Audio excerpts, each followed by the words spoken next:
শোনো। মা দেখো না আমার পা কিভাবে কেটে গেছে। ও তুমি যে কি করো না।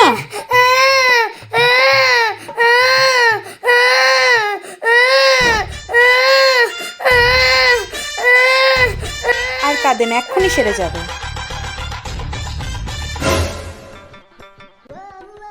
জুতোটা ছিঁড়ে গেল, আমার তো পায়ে ব্যথা, এবার আমি হাঁটবো কি করে?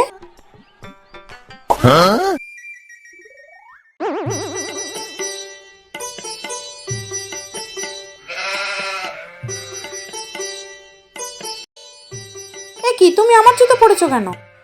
আরে আমার জুতোটা ছিঁড়ে গেছে, তাই তাই বলে আমারটা পরে চলে যাবে? তুমি জানো না জুতো ছাড়া আমি হাঁটতে পারি না। আচ্ছা ঠিক আছে,